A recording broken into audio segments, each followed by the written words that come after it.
But I think the main things is at the end of the day, volleyball is volleyball. It's in the same 9x9 court, and the rules are the same. So we. Is that on the back of your shirt? Yeah, it's on the back of the shirt. Muted. A little free shout out for you. And it doesn't matter who's on the other side of the net. You need to still execute to the best of your ability if you want a chance to win. That's right, Brett Walsh. What's going on, boys and girls? Welcome back to the 9x9's coverage of the 2024 Paris Olympic Volleyball Tournaments. This is the 81 square meters of the best volleyball coverage on the internet. That is Everett Delorme live from Toronto. I am Rob St. Clair live from a very sailboat-dominated... yeah, is it 12-5? 12-5. Oh, man. 12-5. We're just going to block them. I am in Mackinac Island, Michigan. This is a crazy day. I am all suited up because right now I am in between a wedding ceremony and a wedding reception. And there is a game going on live right now. So apologies for the crazy timing. Everett right now is watching his Canadian men play their last match of the Olympic Games. You are up big on Serbia right now, right? Yeah, I think we won the first 25-15, and now we're up. It's 12-6 now. Serbia just finally got Oh, my goodness. Yeah. So really stoked the boys decided to show up in the last game of the tournament. Thank you very much. Welcome to the Olympics, boys. Let's start there. Glad you all made it. So the reason why we're doing the show now is because the Canada-Serbia match is of no consequence to the rest of the tournament. Both those teams are eliminated. But Everett, are you excited? Your wedding situation right now. That's the biggest reason we're doing this now. But yeah, yes. I mean, hey, we didn't play the greatest in our first two matches. There was things that were left off the table. Obviously, I'm putting on a little bit of a show here. And Serbia's not bringing anything. So they started with Todorovic and Antanasijevic. So yikes! Oh, come on, that's bullshit. But yeah, I mean, at the end of the day, I'm happy that we're there playing for one of them. And I mean, even I was thinking about it earlier today.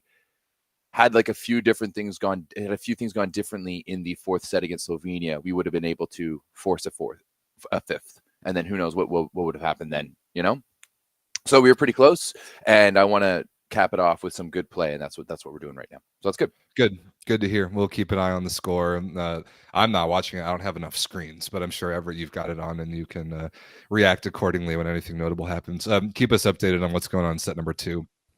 But we have a lot to talk about that happened today. Really, two big matches that have technically not officially, but for all intents and purposes, we know our quarterfinalists, both on the men's and the women's side.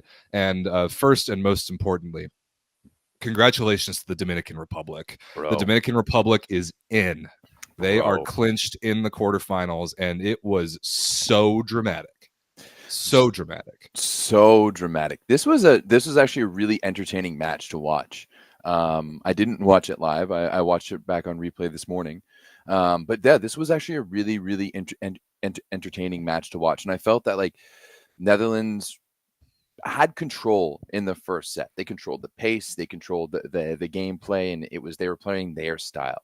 But then finally in set number 2, that's really when we started seeing the Dominican Republic wake up and be the team that we know them to be. I guess kind of like Canada, maybe it's the Norsika curse. You fall asleep into the last match of the tournament. Hey, maybe you can look at USA's teams kind of in the same vein. Maybe it is a Norsika curse.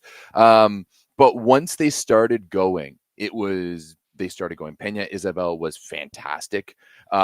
She scored 28 in this one. 28. The two top scorers for the Netherlands, which was Plak and Dalderop, scored 24 combined. So kind of just shows you how good. And Janiri Martinez still scored 13, right? So two scores for Dominican were way better.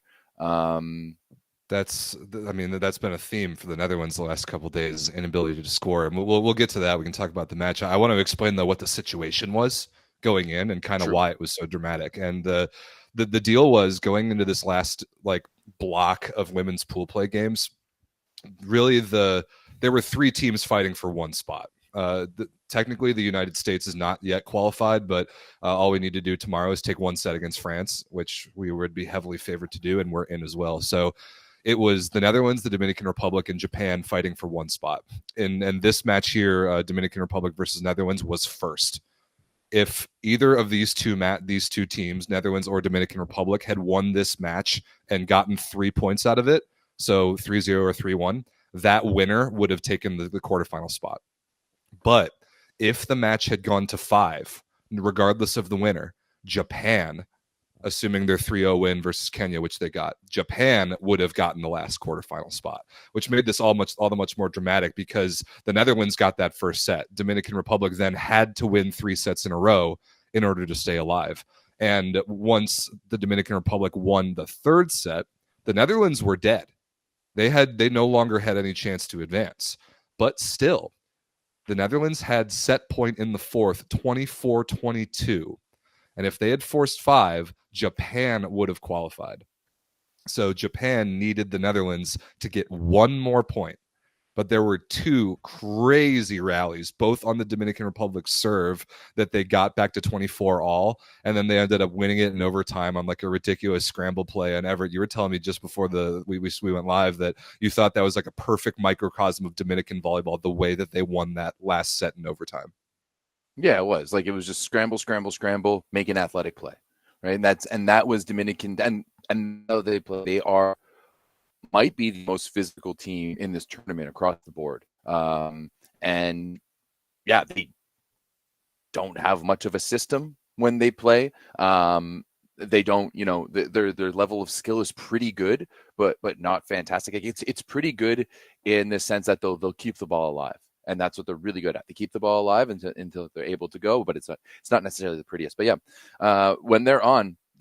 And, we've consistently talked about this Dutch team, which is about just being a little bit pedantic sometimes, right? They don't have the ability to score. They don't really have the ability to produce points. They can kind of stick with most teams, but they don't have the ability to necessarily overcome a lot of that. And that's kind of what we've seen so far in this tournament, and especially in this pool, right? They were able to stick with Italy and Türkiye. That's who they played, right? Yeah, Türkiye especially. Yeah. That's the one that they took 2 sets from. Italy, exactly. Not so much.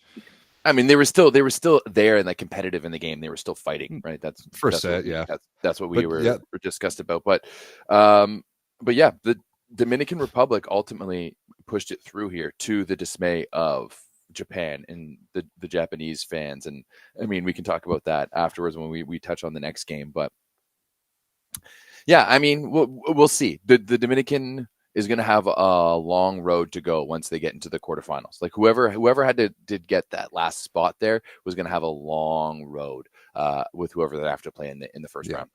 And I think whoever does get the Dominican Republic in the first round is probably going to be pretty stoked about the matchup. I think they're the most beatable team that has qualified or is likely to qualify. But Absolutely. We'll know the bracket officially tomorrow after a lot more of the teams have played who have already qualified and the seeding is adjusted. But just for the drama of it, for like Dominican being down 0-1, having to win 3 sets in a row, having to fight off 2 set points or basically 2 elimination points to force overtime, and then the Netherlands had a couple other chances to win that 4th set in the overtime. And I'm sure Japan was watching this from wherever they were watching it, like getting warmed up for the next game, like just with their hearts in their throats, with their fate out of their own hands, which is one of the worst feelings in all of sports. And their hearts were broken because the Dominican Republic made those last couple plays and realized their Olympic dreams to move on. But that is just kind of how it works. You have 3 teams fighting for 1 spot. Came down to the last day. The drama was insane for all of us, and especially those of us with that don't directly root for any of those teams. But you definitely feel the elation for the Dominican Republic, like the celebration that they had when that last ball was blocked was tremendous. It was like an explosion of emotions. And then similarly, Everett, I mean, you can kind of look in this photo right here, not to jump ahead too prematurely, but you can look in this photo right here of Japan.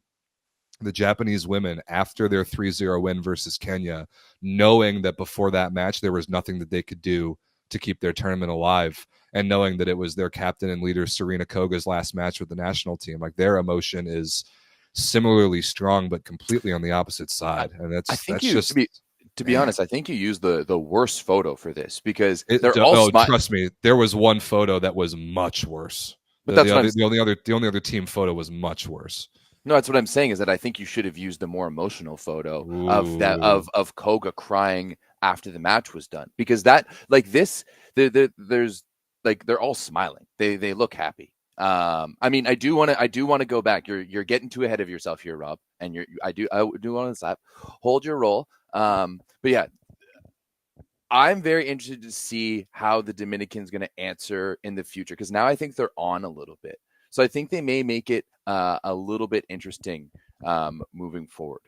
But I think there's one thing to note mostly in this match, Rob, is that I think we're starting to see a young superstar like grow in our eyes, and that's Alondra Tapia. The 20-year-old. She came in, she made a difference, especially in that second set with 4 points. She had another 2 in the third, coming in at that level of the game. And it was interesting because after their first set, they went to Tapia and Bethany de la Cruz. They went the completely opposite ends of the spectrum when they went to help out with things. When tremendous youth and tremendous veteran experience. Yeah, exactly. And it worked out for them. And ultimately, I don't think either of them stayed on. I think that's when they they definitely went back to Martinez at the outside hitter position. But I Tapia was in for the rest of the match, I'm pretty sure. Wish we had a proper stat sheet that could tell us all this information in one place. I've got it on the Volleyball World site, at least for who started. De La Cruz started sets 2 and 3. Tapia started sets 3 and 4. And that's pretty good coaching movement and pretty good role, like fulfillment of their roles for both of those players with everything on the line. On the line. I mean, like Martinez came off the bench. Like, she was really bad in the first set. And she popped off in the fourth with 7 points. Yeah. Exactly. I guess where's the other Martinez? Oh yeah, Braylon was 0 for 8 in the first set. That's pretty bad. Yeah, and then in the fourth, she was 6 for 15 with a block. So it's more like it. So we'll see from this Dominican team. I don't know if they can really push any of the top teams that's going to play, but I like that they got one good. Like, we got to see them at their top at least one time this summer, and it resulted with them in a quarterfinal finish, which is where I should see them, either them or Japan. If the Dutch had gone through, I would have been pissed. That's exactly the takeaway for me too. Like, the Netherlands were the least deserving of the 3 teams, in my opinion, and would have produced like the weakest quarterfinal game had they gotten there. But it was very good to see the Dominican Republic finally kind of put it together, and in super dramatic fashion, even if they do lose in the quarterfinals, which I think they would be heavily favored to do. I think that they are the most deserving of the 3 teams that got there. And I think that they're the scariest of the 3 teams, at least the way that they're playing right now, because I don't personally see it for the Japanese women. Like, are you ready to move on and talk about them a little bit and like wrap up the tournament as well? Yeah, absolutely. Because, well, for me, they were kind of like a Canada state where like they didn't really deserve it. Like, they didn't do the things previously coming up to this game deserve to move on. Right. And that was the biggest thing for me. Right. They didn't push Brazil. They didn't really push Poland. They were terrible against Brazil. Terrible. Yeah, no, didn't push Poland. They were terrible against Brazil. Beating Kenya is not something to write home without. Not an accomplishment. And especially, like, you let Kenya get to 22. Come on. Yeah, that was by far the most points Kenya scored in a set. Yeah. And I mean, whatever. Japan knew at that point that there were no implications and that their tournament was over no matter what. But it's a bummer for the Japanese women, but they did not deserve to go to the quarterfinals. Not the way that they played really throughout this tournament. It's a shame because in the VNL they were so good, and they got all the way to the final, and they played great volleyball along the way, and they beat really good opponents, and they played Olympic caliber volleyball earlier in the summer, but at the Olympic Games they did not. And the Olympic Games is a merciless tournament. And if you don't deserve to go, you're not going. Yeah, no. And I mean, this is twice in a row now that they haven't qualified. Oh, no, they lost in the quarterfinals in Rio, but didn't qualify in in Tokyo after winning the bronze, surprisingly, in London. Now, for me, the biggest thing is the fact that this is the end of Serena Koga's career. That's a tough pill to swallow for this player who is kind of like the heart and soul of this Japanese team for a while. And it's really a tough one for her. Like that picture, the one that I'd mentioned before is like heart wrenching. And then it's also interesting. Tough. It's also interesting too, because all of her teammates are just standing over them smiling with awkward smiles. And at first I was like, yo, this kind of looks heartless. But then people were explaining to me that in Japanese culture, everyone's taught to smile when they feel uncomfortable. And that like those kind of like outwards of emotions is not, it's not that it's frowned upon. It's just not as much seen, and everyone's kind of told to smile. So that's kind of why you see, especially in that team photo, all of them smiling, and you know that they feel devastated, like just devastated, because that's the end of this Japanese team that's actually done a lot over the past few years, right? And you don't have, like, you are losing your bona fide superstar. You are losing your number one. And how do you move on from that? Not going to be easy. It's not going to be easy. And I'm sure Koga herself and the program would have loved for her chapter with the national team to have ended a different way. I mean, she's only 27. I'm not convinced that this is the end permanently. I'm really hoping that maybe a quad or two down the line, and maybe under a different regime and different head coaching, perhaps, that we might maybe see her wear her country's flag on her chest again. At least I hope. But for now, she's not leaving because of the coach and stuff. Like, she's leaving because she wants to start a family. That's what we assume. But maybe down the line, once her family is started, and she can, I mean, hopefully she's going to be playing club in the meantime, because that's how she makes a living. Or her and her husband both, Yuji Nishida. But who knows? I would like to see a second chapter of Serena Koga's national team career, but for now it's the end, and the book is closed, and it's definitely a sad, emotional way for it to end, and that's going to happen. She is not the only player that's going to happen to this Olympics. I mean, Marco Pedrashin literally right now is playing in his last Olympic match, and it looks like Canada just went up 2-0. Is that correct? Yeah, he might be playing his last set. So like that. That's going to happen to players. Their careers are going to come to an end, and not everybody has control over how it ends, and not everybody gets to go out on top, certainly. But tough one for the Japanese women. On top is one thing, but on the bottom is completely different. Yeah, exactly. Like, after your best result ever as a team at the VNL, after all this, all the improvements that this team has made, you go out that way. That's a tough one. Yeah. So, but I mean, big ups to Kenya for almost winning a set. Kenya, thank you for participating. Have a cookie and get home safe. This is the situation for the third place teams. You can see the math here. The Dominican Republic needed those 3 points today, and they now have the set ratio tiebreaker over Japan. The United States, all we need is one set tomorrow against France. Even if we lose that match 3-1, we will have the set ratio tiebreaker over Japan at least, and we'll get into the quarterfinals. But I think it would be surprising to anyone if the United States didn't just straight up win that match. So I didn't want to call the wrath of the gods and straight up post the quarterfinalist graphic with the U.S. in it, but that's the situation. All we need is one set against an inferior team. So it's very, very likely that our quarterfinals will be in no particular order: USA, China, Serbia, Poland, Brazil, Dominican Republic, Türkiye, and Italy. That is almost certainly going to be the quarterfinalist field on the women's side. Yeah, I like that. It's a good field. As it should be. I think that 7 of those teams have a chance to medal. I think the Dominican Republic is the only team that I don't really see a world where they medal. Watch them make a run now. That would be sick if they did. I mean, here's the thing: is that I can see, especially at the Olympics, when it comes to the Olympics, anything can happen. Anything can happen. You have one bad game, right? Just you have one bad game, and that's the biggest thing that I think new volleyball fans in general, and I'm very much generalizing here, don't have much sport background, and maybe they pursue other endeavors where the outcome is a lot more linear and mechanical.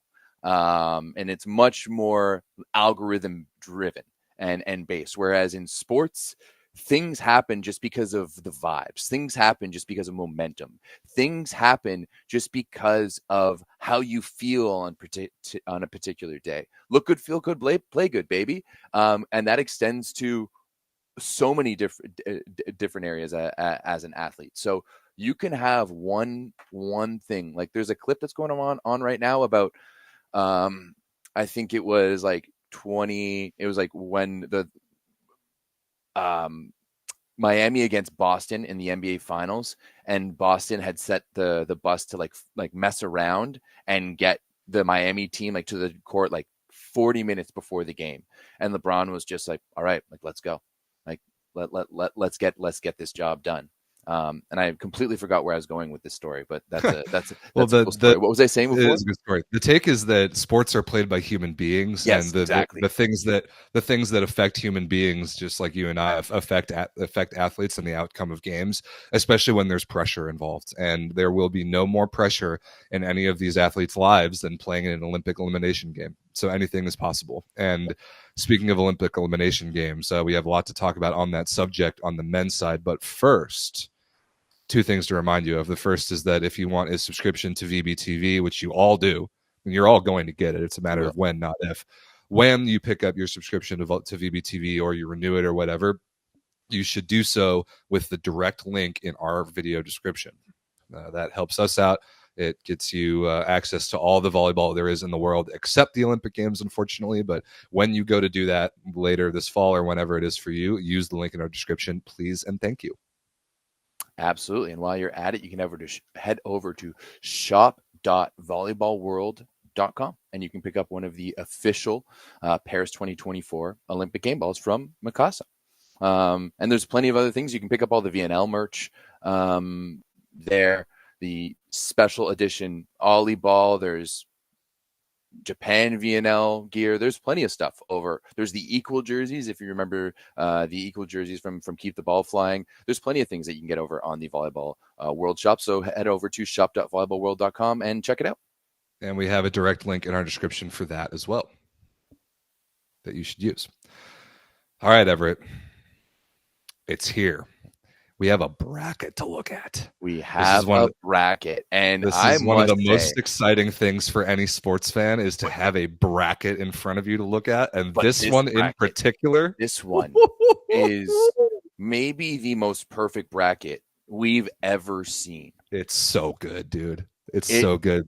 It is very, very, very good. This is the men's Olympic playoff bracket. Let me read it down for our audio listeners, and we can break into the fact about how perfect this is. Number 1, Italy will take on number 8, Japan. Number 2, USA will take on number 7, Brazil. Number 3, Slovenia will take on number 6, Poland. And number 4, France will take on number 5, Germany. No pool rematches. Amazing that it worked out that way. That's amazing. Are we getting a little ahead of ourselves here? Wasn't there a match that we need to talk about before looking at the bracket? There certainly is a match, but the outcome of that match gave us this bracket, and I wanted to at least first put up the bracket, and now we can talk about the fact that Italy has that number 1 seed because they beat Poland 3-1 in convincing fashion. They looked good. Roma, really yes. Well, Rob, you asked us, or you asked me, I forget which preview it was, whether it was a Volleyball World or it was this, about what was the number 1 factor for Italy. And I said Romano. Yuri Romano was the number 1 factor to dictate whether or not this team was going to be good or this team was going to be bad. And so far, Rob St. Clair, Yuri Romano might have been one of the best players in this tournament. He might have been one of the best players in this tournament so far. He has been fantastic, and he was once again in this one. Now, we did get about a set and a half worth of good volleyball from Poland. That's all we got. We got 2.5 sets of terrible volleyball. We got some terrible, as into the point where we were seeing Gerbic yell like I've never seen him yell before. Not since he's coached this Polish team, maybe with the Serbian team in the past, and maybe as a player, but definitely not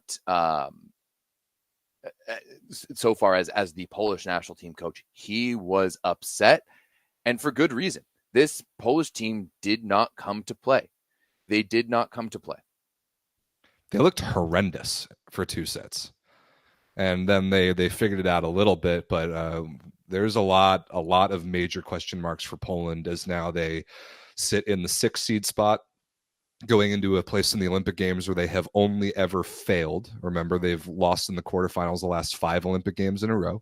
And they have a familiar opponent in Slovenia, who's playing amazing, and we can talk about that in a little bit. But yeah. I need to echo the praises that you just sang of Yuri Romano and the way that he played this match and the way that he played this Olympic Games. Today, 20 points, 15 for 27 attacking, only 1 error. That is above 50% efficiency, 1 block, and 4 service aces. On the tournament, he is 45 kills out of 76 attacking attempts, only 5 errors. That's way over 50% efficiency on the tournament with 2 blocks and 7 aces. He right now is not only good. If you had to pick an MVP of the tournament right this minute, it's Yuri Romano. Tonček Stern. Tonček Stern has been very, very good, but like the second half of his France match was not as good, and I'm sure that Romano's statistics right now, at least in terms of efficiency, are better than Stern's. Stern is leading the tournament in scoring, but Romano on quality is playing like an MVP right now. It's pretty amazing. I'm looking at their efficiency. Oh my goodness. Stern's efficiency is like hovering around 53. Romano's at a 59 right now. That's kill rate? Yeah. No, it's efficient. That says efficiency. Really? Yeah. On the Volleyball World website. So who knows what that means? Yeah. Yeah. Maybe they'll actually tell us how this stuff is figured out now. Maybe we can help that with them. But no, once again, from just the pool play, for me, it would be Tonček Stern, because like Slovenia is doing something that has been incredible throughout all of this, right? And Italy got to play Egypt, to be fair. And in Italy got to play Egypt, and he's still playing with Gianelli and Micheletto and Lavia and all these things. But it's very close. Romano has been fantastic. He has not been the Achilles heel that we thought that he might be, or not the reason that Italy might lose. Instead, he's been kind of the reason that they're winning, or one of the big ones. But he was awesome today. Yeah, but this is where the tournament changes, right? When you go from pool play to the playoffs, this is where the tournament changes, right? So for me, it is when you're talking about the Olympics and when you're talking about winning a medal, it's very much what have you done for me lately, right? 100%. And that's all that people are going to remember. Yeah. If he has a pool play is pool play. If he has a terrible quarterfinal match and they get upset by Japan, then it's going to be game over. And likely on the same side, if we go to the other side of the net, Rob, and talk about Poland a little bit. If they go off and have a run and make a deep run in this tournament and not only win a medal, but potentially like win it, then no one will remember this match. Right. And we've talked about it before. There is a history of people. Oh shit, that's not good. Of people finishing last in their pool and then making a run to win the Olympics, right? Of losing a big game in pool play and making a run. And to be honest, I often find when you look at the eventual champions, oftentimes they have lost a match somewhere. It's so hard to go undefeated throughout a tournament. It is so damn hard if you want to go undefeated into the tournament. Now, I do think that these teams are on opposite side of the bracket.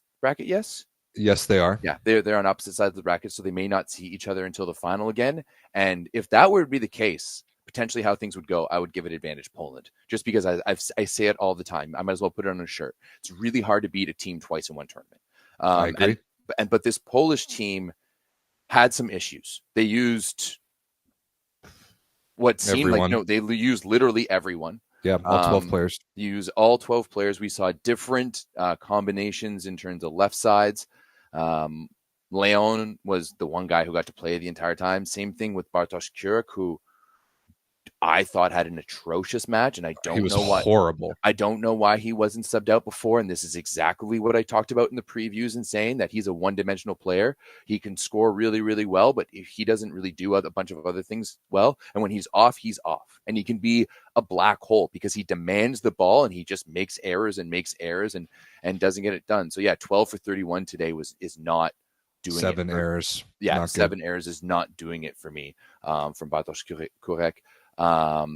Like compared him to Romano, where it's like it wasn't even close. But once again, you're just feeling that offness, and just like I don't really know what it was. Oh shit, Serbia just got a friggin' ace and took the lead. Now that's not a good. Once they start heating up, that's bad for us. We'll see.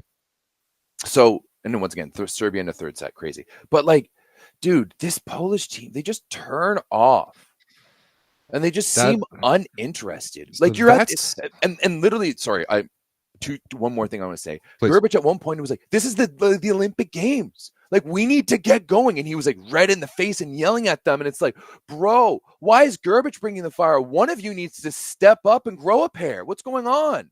100%. 100%. And that's why, like, I agree with your point about Olympics past and tournaments in general, that it is sometimes good to be at the very least battle tested, if not straight up lose a game in pool play, because that there's a pattern there, and there's value, I think, in having struggled early in a tournament to put it together when you need to make a run. The difference now is that there's so many less matches than there were before. You only get 3 guaranteed instead of 5, and the way that Poland is playing right now, it is very difficult, if not impossible, to look at the way Poland is playing right now on the eye test and feel confidence in them making a run in the quarterfinals. It's very difficult to feel that the way that you watch this team. And again, I will say it again because it's true and it matters. Poland has lost in the quarterfinals in the last 5 Olympic Games in a row. This quarterfinal against Slovenia will be the biggest match of every single one of those players' careers. We can talk about that once we get back to the bracket, because there's so much other spiciness when it comes down to that quarterfinal matchup. It's going to be awesome. But for me, I do think that Poland, if anyone, has the ability to pop off, and like they have the ability to turn it on. They have the ability to turn it on, right? And let's like Poland is kind of like a Ferrari. If it gets a little bit of dirt and dust in it, like it's not going to operate well. So all they got to do is clean it up a little bit, and they'll be able to get it going. But my question for you is, Rob, what do you think the outside pairing should be?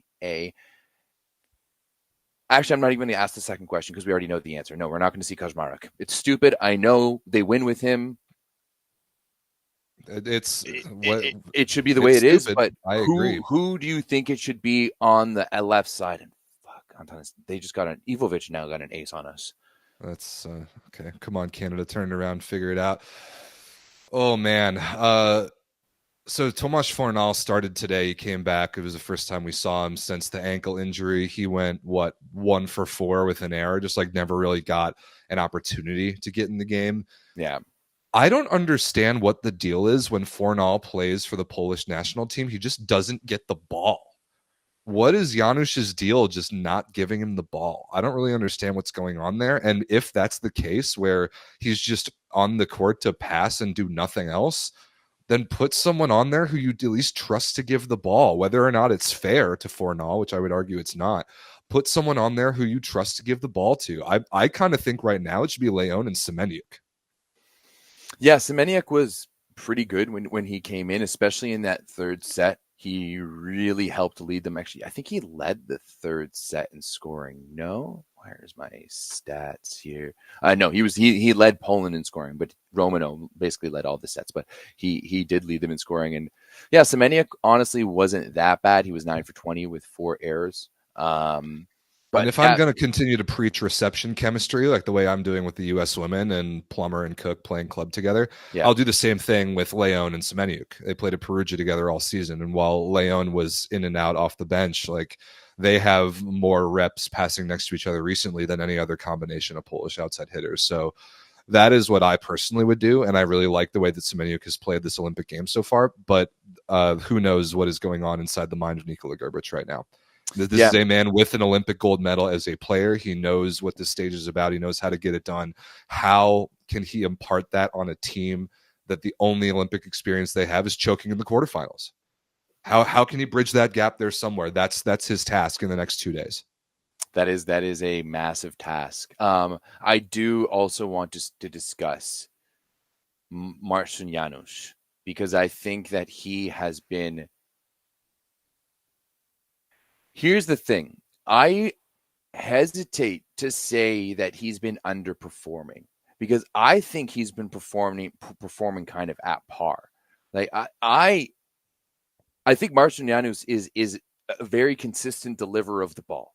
He delivers the ball pretty consistently in a similar fashion. But I don't know if he's that great of a setter in terms of like running an offense and, getting his guys good looks. Because it just seems like in this one, for example, Italy outblocked Poland 13-7. 13-7. They were all over them in the block. And yeah, you have a really big team and you have a really big team that you have to kind of set high balls to. But at the same time, you have dynamic middles. Why don't we see the same middle runs with Poland that we see from other countries, right? Yeah. They're not really creating different spaces. They're not running overloads. They're not trying to attack certain gaps. They just play very basic volleyball and run. They don't run big nearly enough either. No. The middle of the court is not threatening enough for Poland, in my opinion. Never enough. And it's just kind of high to the outside and let's let our skill get us by. And that's not good enough. Now, not against a team like Italy. No way. And I think that's kind of Janusz's bread and butter, because that's how he plays for Zaksa, and that's how he plays for the Polish national team. But just in terms of setting skill, he's not going to break anyone's ankles. He's not going to force some one-on-ones. He's got decent hands, but they're not super fast. They're not going to hide things very well. And that's where I see it makes their hitters need to be that much better, right? How often do you really see a Polish hitter getting one-on-ones? Only the middles when he chooses to give the ball to him.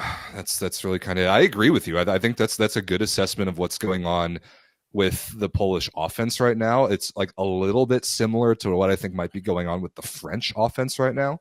It's being a little bit too limited and not creative enough. But France has the potential to become creative again, because we see it all the time. But I'm not sure if Poland has that. No, because especially when you want to go to your bench, you go to arguably the best setter in the world, and he can't. He got a block today. He did get a block today. Yeah, it is a little embarrassing. I don't know low much, but yeah, it just another task for Nikola Grbic, in my opinion. He's an Olympic gold medal winning setter.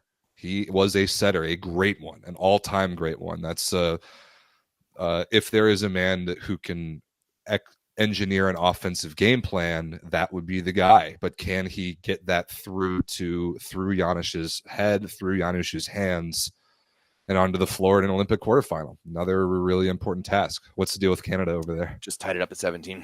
Hey, there we go. Let's go. So let's look at this bracket again, because now it's time. Yeah, these matchups are absolutely amazing, and the schedule now is out for these quarterfinals are on Monday, August 5th, 2 days from now. The first game, 9 a.m. local, is Poland versus Slovenia.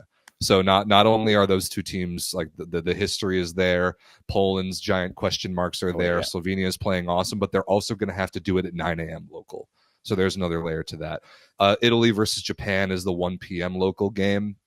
France versus Germany is the 5 p.m. local game in Paris, obviously. And then the very last game, 3 p.m. Eastern, 9 p.m. local, is USA versus Brazil. And this bracket is incredible. Italy, Japan, Germany, France are on what I'm going to call the top of the bracket. Slovenia, Poland, Brazil, United States on the bottom of the bracket. And it's honestly a mathematical miracle that we don't have any pool rematches. It's incredible that it worked out that way. It is absolutely amazing. It's wonderful. It's so even. It's so perfect. It sets up so many nice combinations of quarterfinal finishes as well. And it also plays on some like regionality, like rivalries too, which I really, really like. Rob, I think we should start at the top here, with Italy versus Japan, and then Yep. make our way down, because in the first spot, the 1 versus 8, you have, is this a VNL rematch? Last year's VNL bronze medal match is the Yes. match that comes to mind for me when Japan beat Yeah. Italy in 5. That is what I was thinking. It was last year, not this past year. But to me, Rob, it's going to have two teams who are, it's like the two most skilled teams in the world. And I think if you're Japan, chicken taking a sip there above. I'm a little jealous. I've only got water. If you're Japan, Italy is the worst matchup for you in the for quarterfinal, sure. in my opinion, because they're the one team who you can't outskill, right? You can maybe, but that thing isn't there. And then it's also, let's be real, Italy has been playing some of the best, if not the best, volleyball so far in this tournament, and Japan has played some of their worst volleyball so far in this tournament. So I see this match being potentially a three-dong. I could honestly It's very possible. I could honestly see this match being a three-dong. Now, Japan does have the ability to pop off, right? And if they get going, and if they can get that good momentum, they're one of the best momentum teams in the world. Maybe they can make things interesting. I think, like, it's, once again, it's the quarterfinal of the Olympics. But if that's going to happen, Ishikawa needs to have one of the best matches of his life, which is in his favor because he's playing against players that he knows so well, that he plays against year in, year out. And the same thing with Ran, right? Those two guys who know the Italian volleyball so intimately now need to be at their best. They have been lukewarm at best so far, and they need to play literally we need Ran from before the injury in Monza, and we need the Yuki Ishikawa from the Milano. playoffs last year from Milano. Those are the two versions of Ran and Yuki Ishikawa that team needs to have a chance, right, of beating Italy. I agree. That's especially with the current form, man. Like, Italy looks like the best versions of themselves right now. Japan kind of got through by the skin of their teeth. Tough pool, obviously, but they sort of look like the worst versions of themselves right now. And they didn't play at all well yesterday against the U.S. until Yuki Ishikawa got benched. So bad sign.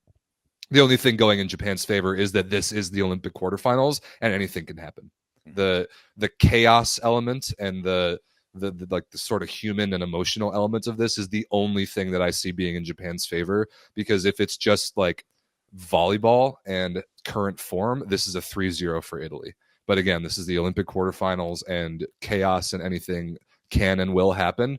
So I'm not like nearly as convicted about Italy 3-0 as I would be if they happened to have played in pools, in which case it would have been a no-doubter Italy 3-0. Oh, bye, Everett. I'll keep this going until he rejoins. Yeah, I love Italy in that matchup. I don't really see the way that Japan's playing right now giving me a lot of faith in picking them in an Olympic quarterfinal. Hey, Everett, welcome back. Sorry, I clicked on the wrong stat sheet. That brought me to somewhere else. Oops. I'm with you. Heavy favorites for Italy. How about Germany and France? This is a lot more interesting. Way more interesting, especially when you take into consideration that the one real game Germany played in the VNL this year, they 3-dong France, right? Correct. The one time Germany played with Grosjean in the VNL, they got a 3-dong on France. Now, however, that was without Cheniniese and without Engapeth, so there's still some things there, but you have one team, like, this is a team potentially that France could maybe overlook. This could be a situation where France is potentially, I know there's a lot of French weebs out there. I agree with this. I like, this might be a Czechia in the quarters of Eurovolley type of situation. Potentially. I would hope not. I would hope that Gianni, who previously coached for Germany, good call, before coming here, would know a little something about Gregor Grosjean and what he can bring to the table. But I think this match has all of the potential fireworks because Germany's steady. Germany's a steady team, right? They're German. they're systematic, they're structured, right? They build things that last, right? The stereotypes really apply in volleyball, and I kind of love that. They 100% do. Yeah. And so they just play a very systematic play. Everyone is solid. They're going to be solid all around. They're going to expect Grosjean to score some points and Karliczek as well too, and they're going to be good down the middle. France is going to be way more up and down. France is going to be the best team in the world at points, and they're going to be the worst team in the world at points. So they're going to ride that emotion, and there's going to be a lot of motion running in this game. So if Germany can keep their heads about them and stay steady and even and continue playing their game no matter, and not get into the mental shit, not get into that mental jawing through the net with France, because France will try to get into your head through that game. Yes, and they will. Try to talk through the net. Gizov will try to talk through the net, right? Those guys will try to talk through the net. So if Germany can stay steady, I really think that they can weather the French storms that are going to come, in waves. Yeah, I love a lot of the individual matchups, like the position matchups in this match. I think the middle matchup is going to be huge. Anton Brema has been on a tear this tournament. Can two Olympic gold medalists in Le Goff and Chinese slow him down? I really like the opposite matchup in like a bull in Grosser versus like a gazelle in Jean Patry, and the different flavors of scoring that those two guys produce. But in my opinion, this match will be won and lost at the outside hitter position. That's been the one question mark for France this tournament. They've started with Ngapet and Luati for reasons that we don't really understand, with Cleveno being good off the bench a couple times, and then Germany being like surprisingly good at the outside since settling upon Moritz Reichert and Moritz Karliczek. And Karliczek has been unbelievable. Like if he keeps that going, then Germany will be very difficult to beat. But if we see like Olympic gold medal caliber Ngapet and Cleveno, which it would be my choice if I were the French head coach, then I think France wins the match through that area of the court. It's quite possible. There's so many situations in this matchup. I think the middle matchups are going to be fantastic. I think they're going to be really, really interesting. My question is can the P2 from Germany, whether it's Massa or if it's Krick, can they keep up? Can they play with Le Goff or Chinese, right? We absolutely know that Anton Brema can, maybe not on the blocking side as much, but he's going to get his looks offensively, and Germany has shown that they need to feature him offensively. But you've got two of the best one-on-one blocking middles in the world when it comes to just straight up like one-on-one blocking. Like both Chinese and Le Goff read really well. They know when to commit, when to read, and they reach really well too. Like they get up there and take away space. So can France dominate down the middle to be able to open up that outside even more? To me, is going to be the one of the big factors. Yeah, I agree. Also, I'm just looking at the score. It looks like Serbia is up 25-24 in the third. Everett, we got a little overtime situation going on here. Yeah, sorry, maybe I was watching. I was pulling up notes, so I forgot about the game. This is my ADHD. If it's not in front of me, I forget about it completely. Trust me, I would lose my head if it wasn't attached to me. Rob, keep an eye on that. Yes, I sure. Yeah, we can keep track of that too. That's pretty important.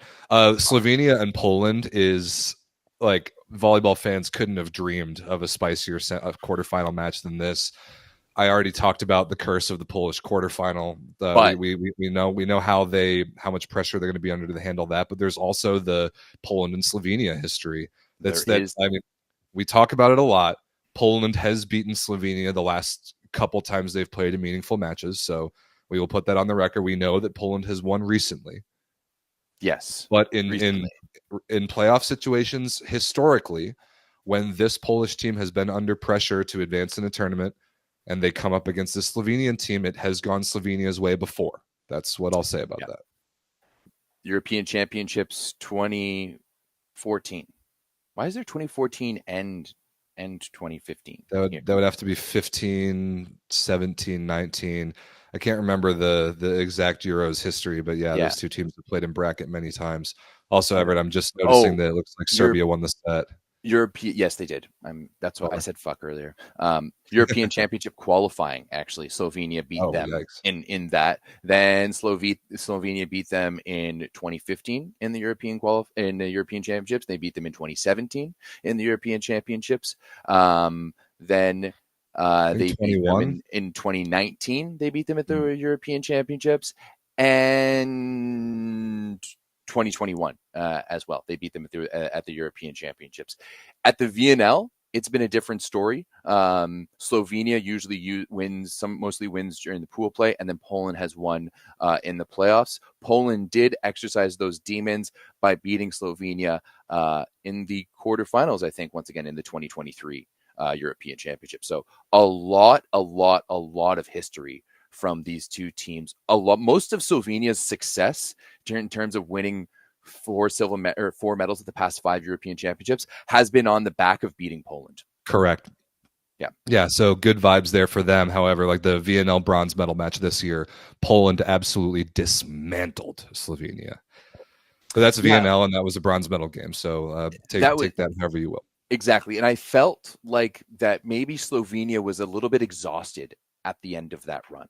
Right. They especially the way that they played against Japan in the semifinals and the way that they came up against Poland in that bronze medal match. You could tell that they were a little bit exhausted. And in the preview, I thought that exhaustion might extend to this Olympic Games, but it hasn't so far. Right. And that to me is the interesting, spicy factor that I think if you're Slovenia, you want Poland.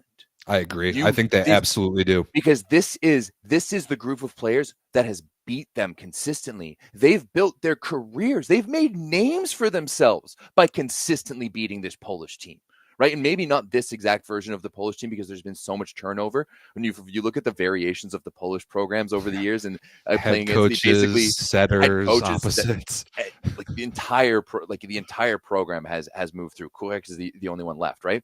But like, this is a Slovenian team that feels comfortable and confident against this Polish team. And sure, they may not have had that success lately, but they can feel it within themselves that they can do it.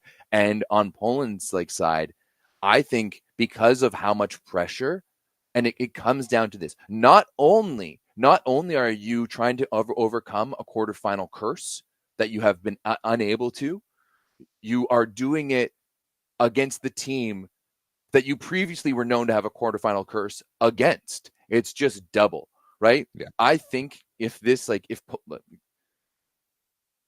Poland wins this game, they win the tournament. I kind of agree with that. In my opinion, if Poland wins this game, right? It's like USA in Lake Placid. Is that like the Miracle on Ice? Like once you beat the Russians, everything else was gravy. Yeah. Right. If Poland wins this quarterfinal against Slovenia, it's done for.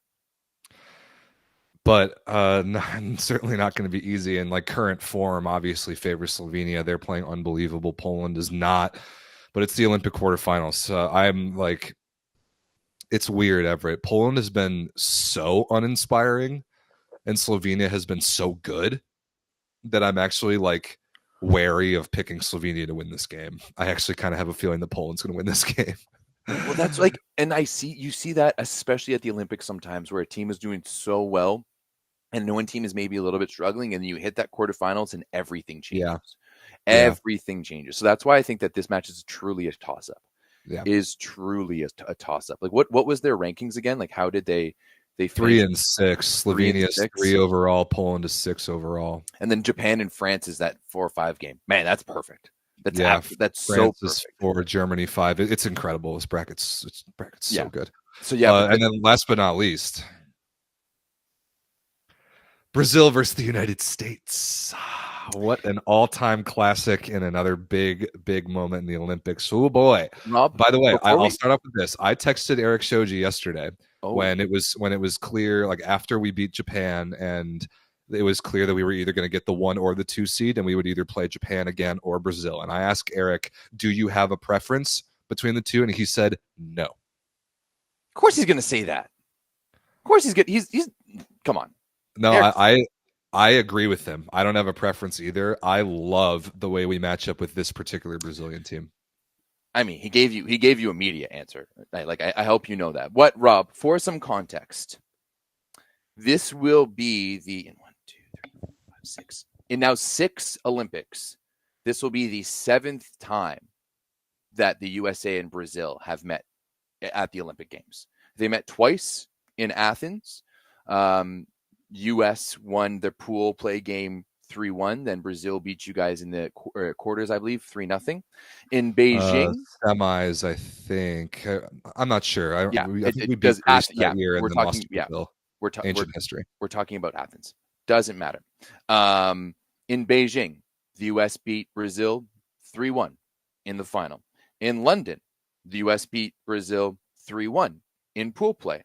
In Rio, the U.S. beat Brazil 3-1 in pool play. And then in Tokyo, the Brazil beat U.S.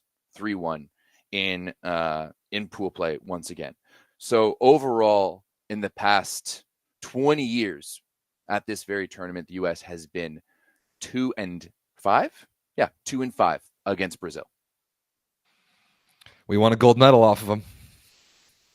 I'll certainly take that. And this Brazil is not that Brazil. But it really is not. I'm just setting the table here, Rob, that this is quite possibly the best and greatest rivalry in Olympic men's volleyball. It very well may be. And I for one, I'm going to the emotionality of this match is what's going to play the most in factor, because this is going to be an emotional match. Do you think Bernardino wants to go out losing to the USA? Same Do you with think Bruno. Bruno wants to go out losing to the USA? Do you think Leal, who's a communist, wants to go out losing to the USA, Rob St. Clair?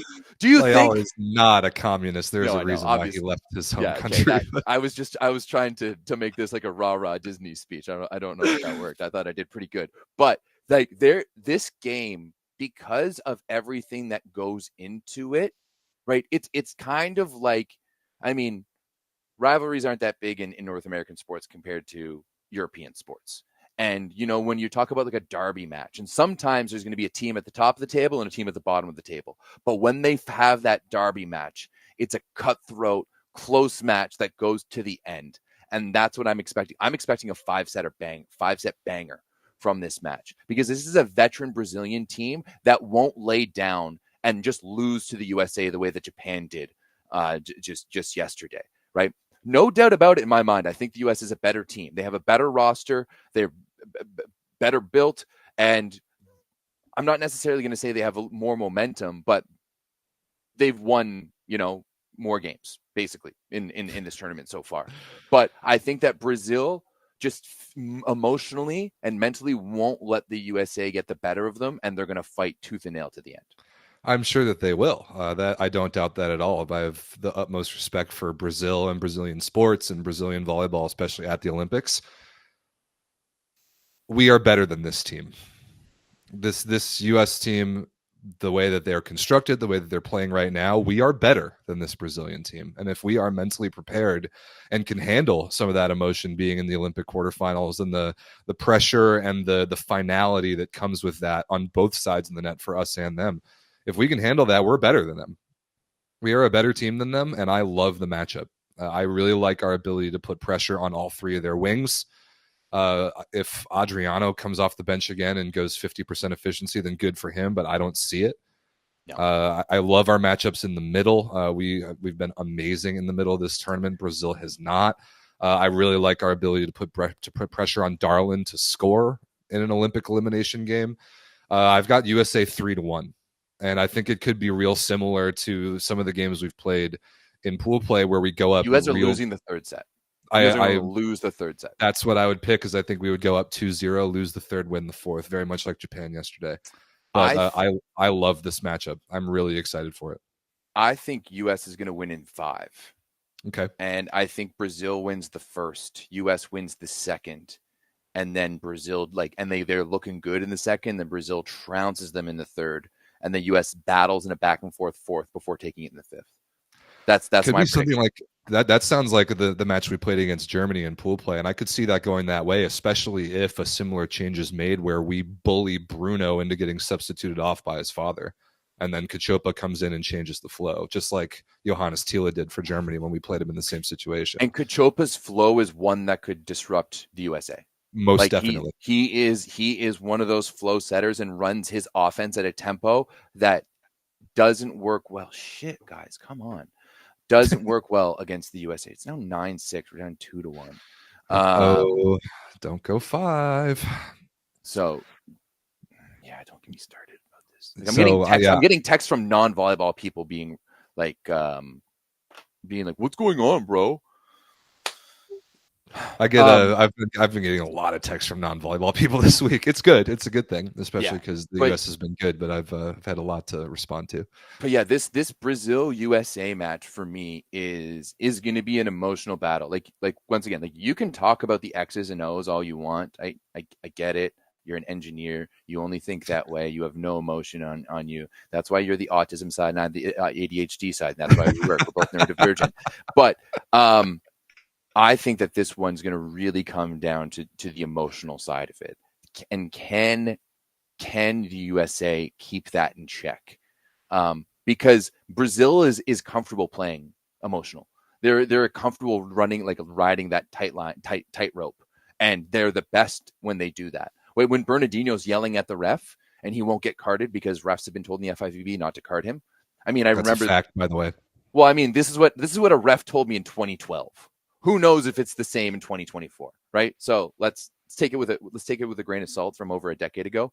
But they play that tightrope well. USA plays really well when they're in control, and it's going to be really tough to control this Japanese team. Well, everyone plays well when they're in control. I love the US's emotion and just the vibes, the almost relaxed and having fun nature of this team, led by a guy like Taylor Averill and surrounded by guys that are the best players in the world and have Olympic experience. The emotional factor and the team chemistry might be the best for the US of anyone in the tournament, I would argue, and especially with the way that we're playing right now. And Brazil's going to bring a lot of emotional intensity and fire the way that they do, but we're going to be trying to have as much fun and be as enjoying the moment as is possible in an Olympic quarterfinal game. And I love the way that matches up.